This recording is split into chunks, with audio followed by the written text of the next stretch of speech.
ባለፉት 7 አመት 48 ቢሊዮን ተክለናል።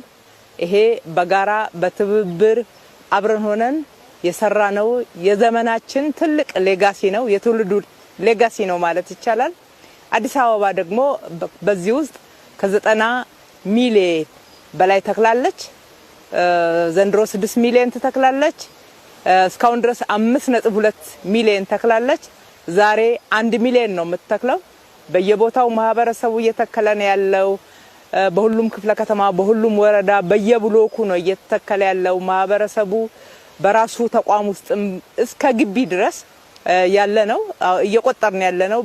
በፊት ለፊት መንግስት ባዘጋጀው ቦታ ላይ እየተተከለ ያለውን ቢሆንም ግን ሁሉም የግል ተቋማት፣ የሃይማኖት ተቋማት፣ ትምህርት ቤቶች፣ የጤና ተቋማት፣ የግል ካምፓኒዎች ሁሉ ባላቸው ክፍት ቦታ ላይ የሚተክሉበት እለት ነው።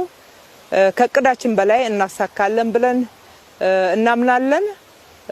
እንግዲህ ምን ተክለው ተስፋ ነው። ይሄ ተስፋ የኢትዮጵያ ብልጽግና ተስፋ ነው። ይሄ ተስፋ የኢትዮጵያ ነገ የልምላሜ ለትውልድ የምናስረክበው ትልቅ ተስፋ ነው። ለምለሟን ኢትዮጵያ ዛሬ በመናባችን አይተን በእጆቻችን ዝቅ ብለን እየተከልን ያለነው በሐሳብ አንድ ሆነን በተግባራችን ደግሞ እንደዚህ ሀገራችንን አረንጓዴ እያለበስናት ነው። እየተከልን ያለነው ምግባችንን ነው።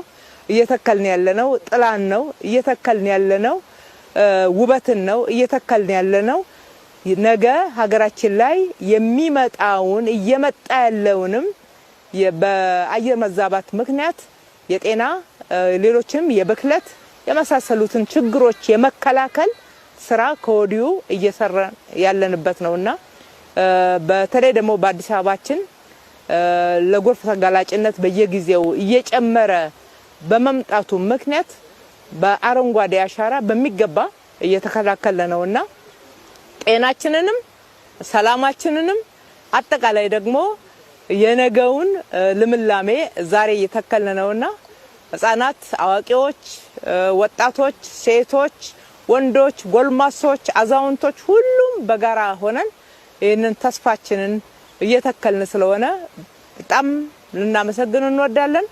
ነገር ግን ከመትከል ባለፈ ኃላፊነት እንዳለብን ሁላችንም እንድናስታውስ አደራ ልንል እንወዳለን። እንንከባከብ፣ እንጠብቀው።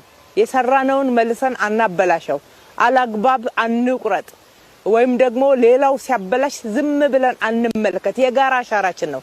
የጋራ ስራችን ውጤት ነው። የጋራ ድካማችን ውጤት ነው። የጋራ ጥቅማችንም ነው። ስለዚህ በጋራ ደግሞ መንከባከብ፣ በጋራ መጠበቅ ከሁላችንም ይጠበቃል። መልካም ቀን ይሁንልን።